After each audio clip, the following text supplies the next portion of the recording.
Court is on the record in City of Conneaut versus Joseph Smith, case number 24 CRB 343. This case is set for a jury trial tomorrow. The court was informed by counsel that Mr. Smith wished to change his original not guilty plea and plead guilty to the original charge. The court received that notice through email by defense counsel. As a result, the court scheduled this case for a status hearing today. Not a status hearing, a plea hearing. Has to be done before the jury trial tomorrow. So Mr. Smith is present in the courtroom. He's accompanied by his attorney, Nafid Syed. Also present is Special Prosecutor Lori Lamer, as well as Law Director John Lewis. Mr. Syed? Thank you, Your Honor. It was indicated to me by co-counsel, Mr. Beasley, that our client, Mr. Smith, wishes to plead his charge to the complaint, and hopefully the court will accept his plea and the jury trial will be called off. I will say I was a bit shocked myself. We had every intention of going forward tomorrow, but Mr. Smith just wants to get this all done and over with today. Okay. Thank you. So, Mr. Smith, it's my understanding today that you wish to change your original not guilty plea and plead guilty to the original charge of domestic violence, a first-degree misdemeanor. Is that what you wish to do today? Yes, Your Honor. You understand by pleading guilty to this charge that you are waiving your right to a trial, which includes your right to cross-examine witnesses and to confront evidence presented against you. You'd be waiving your right to testify or not to testify without any negative connotation. You'd be waiving your right to subpoena witnesses. You'd be waiving your right to a jury trial, which is scheduled tomorrow. You'd be waiving your right to be proven guilty beyond a reasonable doubt. All of those are trial rights you'd be waiving by pleading guilty to this charge today. Is that what you wish to do? Yes. You are represented by Mr. Syed as well as Mr. Heasley. Have you had sufficient time to consult with them, and are you satisfied with their counsel? Yes. Are you currently under the influence of any drugs, alcohol, or prescription medications that might affect your thinking? No. Are you currently on probation, parole, community control, or post-release control with any court? No. Has anyone made any promises to you about what your sentence will be in No. order to induce you to plead guilty to this charge today? No. And are you thinking clearly, and do you understand everything that's happening? Yes. Came to provide to you, Mr. Syed, a written waiver of trial rights and right to a jury trial and acknowledgement of an effective plea. If you find that document acceptable, you can sign and date at the bottom.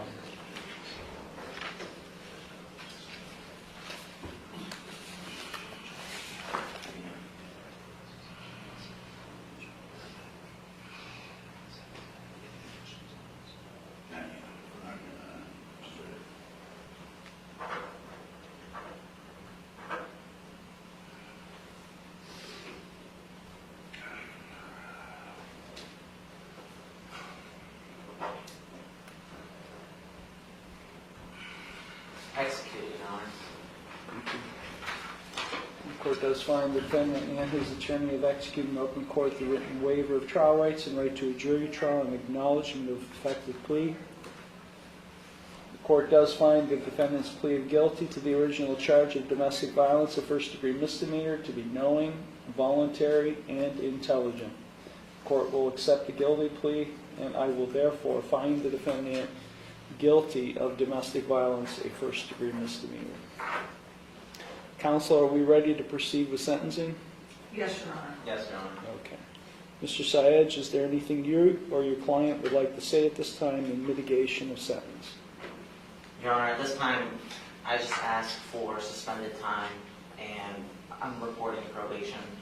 While I do understand, I'll be the first to admit, this is my first interaction in person with Mr. Smith. I've spoken to him over the phone. I know Mr. Heasley has taken care of this whole case, but he was pleasant to work with today. I do just want to set some things for the record. As indicated by myself earlier, we had every intention of going to trial. Mr. Smith willingly contacted our office and wanted to take the plea, showing accountability, showing remorse for what he did. I will say this has been ongoing since October.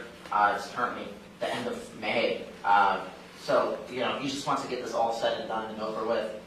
Also pointing out for the facts, obviously the charge was domestic violence. This is a violent offense. Even the police report indicated, Mr. Smith never laid a hand on the alleged victim, not once in this case. So, like I said, he is up there. He's 58 years old. He has a slew of medical conditions, and he's assured me you'll never see him again, which indicates why he's here today taking the plea and just wanted to get it done and over with. So at this time, Your Honor, I asked for suspended time, and I asked for unreporting probation. There's nothing really more I can say. And I should have probably put on the record before I even found him guilty, but Mr.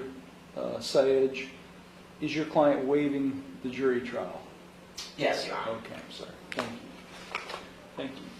Mr. Smith, is there anything you would like to say before I impose sentence? Your Honor, it's an argument between two people that got out of hand, and I care about her a great deal. That's why I didn't want to be able to testify at the trial tomorrow. So, we're both in poor health, and who knows how much longer we got, So, getting this behind us, and I think I have things that I'm trying to raise my 15-year-old by myself. It's hard. I got him and I got my 83-year-old mother. It's grind every day, but I try to do my best. My health is poor, and I just want to see my son graduate.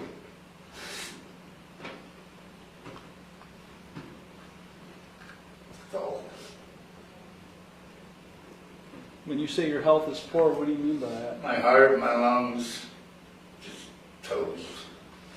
I'm due old for a transplant, and so I'm just, You're due for a transplant? not too old for Not one. too old for one. Guts are blowing out of my stomach. I can't get the surgery because my lungs and heart are too bad to get the anesthesia. So it's just 6 of one, half a dozen of another, and try to grind it out, and quit smoking, and do the best I can every day. Okay, thank you. Ms. Lamer. Thank you, Your Honor. I've had an opportunity to converse with the victim on several occasions now. Her health is poor as well. I'm not going to go into the reasons, but to her if she wishes to disclose, but she has some serious health problems. This was an argument. It was a verbal argument, but the problem is the defendant has 2 prior convictions for domestic violence. The matter that frightened her, the thing said that frightened her the most was he told her she was going to end up like Heather. And you may recall about a year ago, a young woman was murdered by her boyfriend during a domestic incident. And that terrified her. And she felt that at that time the defendant was under the influence and believed he was going to carry out that threat. So she was, in fact, very afraid. Has indicated to me they've had no contact since this incident, but they've had a 40-year friendship. And this has been very difficult for her as well. She has shown up for every hearing, has participated, has cooperated. She is here today, and she's in the back, and I advised her that you will want to hear from her. I think that just based on what she's told me, I don't know what the situation is right now, but at the time he left, she found numerous indications of drug use. So in looking at his past criminal history, drugs have played a huge role, unfortunately, in his life. So at the very least, we're seeking a drug and alcohol assessment in order to follow all recommendations, and I believe he needs to be on reporting probation As he indicated, he does have a 15-year-old son, but that son may be headed down the wrong path as well, based on what the victim is advised. So if there's any way that helping him will help his son, as well as help his relationships, we'd like to see that happen. Okay, thank you. Ms. McKendrick, is there anything you would like to say at this time before I impose sentence? I just wanted to see about getting the no contact order dropped. Okay, so you would, And I want him to get, I just want the no contact order dropped. I'm too sick to go through this. so you would like to have contact with him? Yes. Is that consistent with what she told you, Ms. Lamer? I certainly encouraged her to get a protection order after the conclusion of this case. She indicated to me she would think about it, but my sense was that she was going to request that no additional orders be issued. Is there anything else you'd like to say, Ms. McKendrick?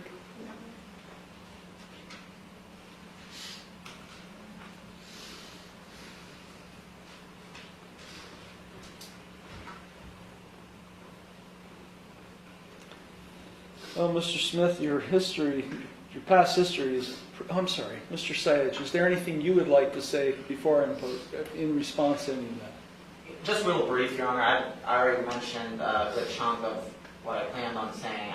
I did just want to make known for the record that the prior convictions that the Special Prosecutor, Ms. Lamer, is mentioning are from 2004 and 2006. Over 20 years ago and almost 20 years ago. She wasn't the victim in those cases. I can't say what happened in those cases. I was only 6 years old. And I know Judge Thomas Harris was the judge in those cases, and his docket online is kind of brief, so it doesn't really mention too much detail. So I do understand he does have prior convictions. We've never once hid that fact. You can't really hide that fact.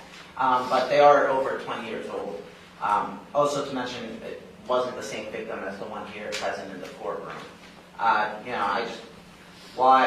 While I always emphasize with the victims, and I do believe victims should always seek justice, we heard it here from the AG that she wants no contact order dropped. Obviously that's for the court to decide, but indicating that, she's not in fear of my client. But besides that, I have nothing really else to say.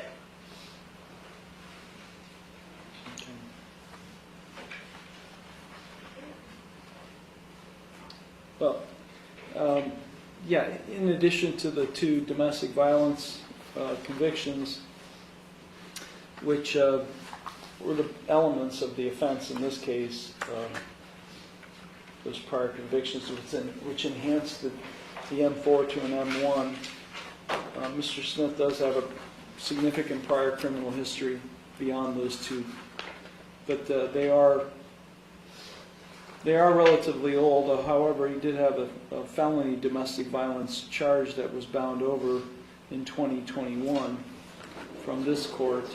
It was ultimately dismissed. Whatever happened in the common pleas court, I don't know, but it was dismissed.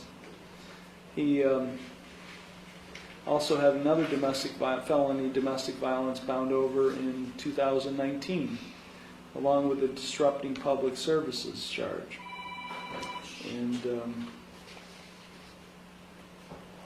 aggravated menacing back in 2019.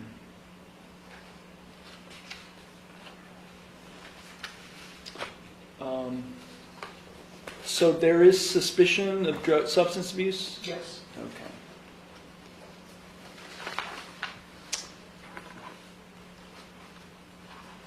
He did spend 1 day in jail before I gave him a personal recognizance bond from October 30th to October 31st, 2024. Any objection to 1 day jail credit? No, Your Honor. No, Your Honor. Okay. 180 days in jail, 179 days will be suspended. He is placed on supervised community control for a period of 2 years. He's to have no criminal offense for 2 years. As I said, I will give him jail credit for 1 day. imposing a fine of $250 plus court costs. I'm ordering the defendant to submit to a comprehensive diagnostic assessment. Mr. Smith, did you last receive any kind of substance abuse or mental health treatment? I successfully completed Turning Point. Okay, so Lake Area Recovery Center, have you received any treatment services from community counseling or Signature Health? I have no follow-up with community counseling, but I would prefer them for the assessment. When did you go through Turning Point? It's been 2 years now, but I guess 2, 3, no, it's 2. No, not 2 years. 2 years ago.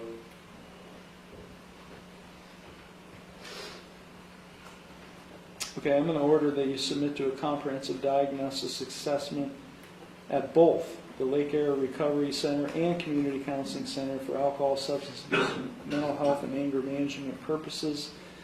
You're to do that within 30 days. You comply with any recommended course of treatment and execute any necessary releases for our probation department to monitor. You are ordered not to purchase, possess, or consume any alcoholic beverage or drug of abuse or any pseudoephedrine product, or go into any bar or liquor establishment for a period of 2 years. And making note that the victim, Shauna McKendrick, does not wish to have a no contact order in place. And so as a result of that request, I will not order it. This sentence is consecutive to any and all other sentences. I'm advising the defendant of his right to appeal, without cost, of his right to have counsel appointed on appeal without cost, of his right to have documents provided in necessary to file an appeal without cost, and of his right to have a notice of appeal timely filed on his behalf. Mr. Smith, you owe this court in past cases $3,508.81. That's a lot. Sure is. Are you collecting Social Security, or you Not get yet, the not income? yet. It's been filed. Do you have any source of income? I just take care of my mother now. And do the best I can. My body has failed me. I can't even walk.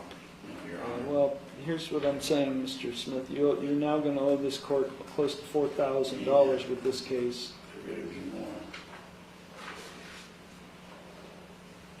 You're going to start paying this court, even if it's a nominal sum, you're going to start paying this court $50 per month, starting June 1st, 2025, and continuing no later than the first day of the month thereafter.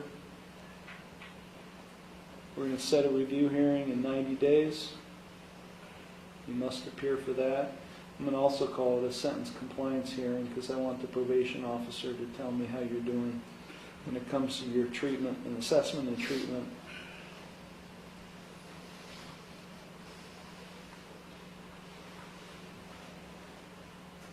You're going to be on probation with this court for 2 years, Mr. Smith. If over the course of the next 2 years you're found to have violated any of the terms of your probation, the court could do one of three things or any combination thereof.